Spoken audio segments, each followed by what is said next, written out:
aquí les va una pregunta. ¿Cuán poderoso debe ser el Papa? O, en términos, retrocedamos a los siglos XI y XII, XIII y XIV. La pregunta que se hacían era, ¿cómo de poderoso debería ser el Papa?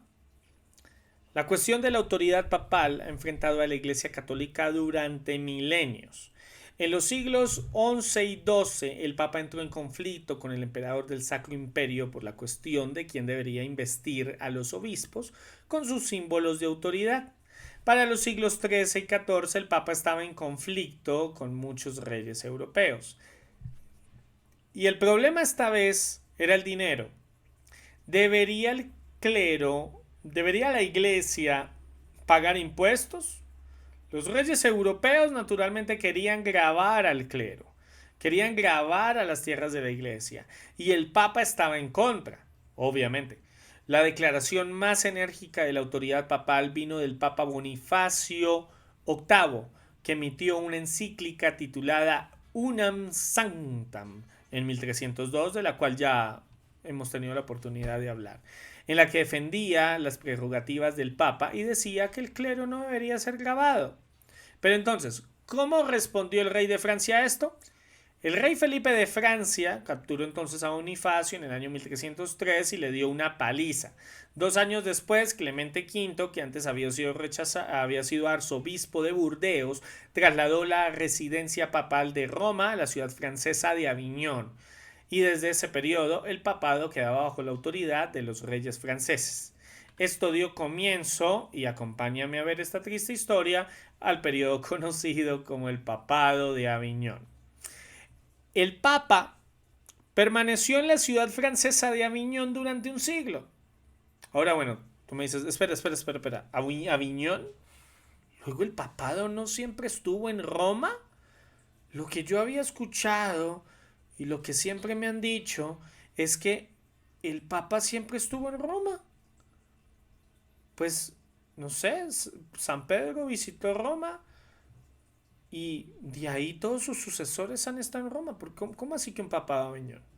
Bueno, este periodo es increíblemente importante porque este fue el periodo en el que la autoridad papal se enfrentó a más desafíos y la autoridad papal disminuyó.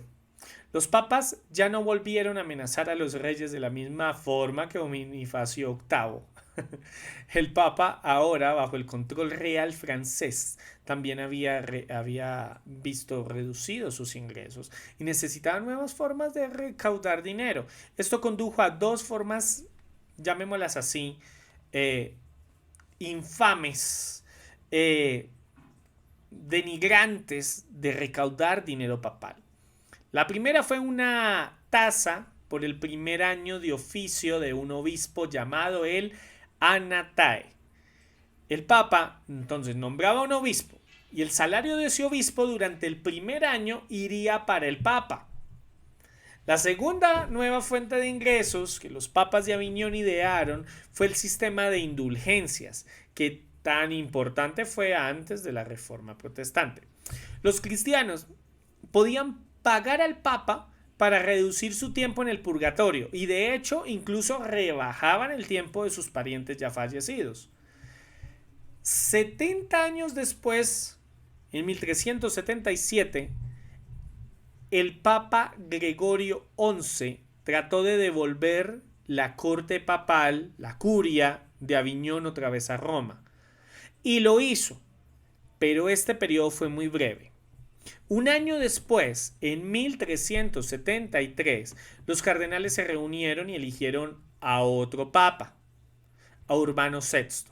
Y este fue el primer papa no francés desde que empezó el papado de Aviñón. Ahora, otra pregunta. ¿Cómo respondieron los franceses? Siempre he hecho la pregunta. ¿Cómo respondieron los franceses, verdad? Ellos se unieron por su cuenta. Los cardenales franceses se reunieron y eligieron otro papa, Clemente VII, que era un papa rival, un antipapa, llamémoslo así, o al menos es conocido en la historia como un antipapa. Y de repente Europa se fracturó. Algunos países apoyaban un papa y otros países apoyaban al otro papa. En 1409 el Concilio de Pisa quiso resolver este conflicto, esta humillación del papado, eligiendo a otro papa, un papa que los aunara a todos. Este Concilio de Pisa, ya lo verás más adelante, eligió a Alejandro V como papa. Por desgracia, los otros dos papas se negaron a abdicar. De repente habían no un papa, no dos papas, sino tres papas rivales en Europa. Y esto era un escándalo, entonces, como lo sería este periodo de cisma, como lo podríamos, o este periodo hasta ahora. Entonces, en 1414, esto finalmente termina. El periodo del papado de Aviñón, este periodo de cisma, este periodo de división, cuando el emperador Segismundo convoca un nuevo concilio en Constanza, y se elige un nuevo papa, Martín V. Esto acabó con el siglo del papado de Aviñón y este periodo de papas rivales también acabó. Lo que es muy importante del papado de Aviñón, ya para terminar, es que realmente debilitó al papa. Imagina que el papa estaba aquí. Imagina que el papa estaba aquí, en una ciudad francesa, bajo la autoridad del rey francés, o al menos bajo la influencia del rey francés. Y además, también debilitó la autoridad moral del papa. El papa perdió su prestigio. Ya no estaba centrado en Roma, ahora estaba en otro lugar.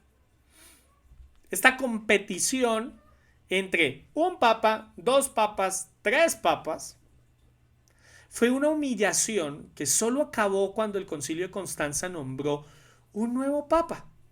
Esto también promovió la nueva idea de que quizá los concilios, quizá estas reuniones de obispos deberían ser los árbitros de la iglesia en vez de los papas.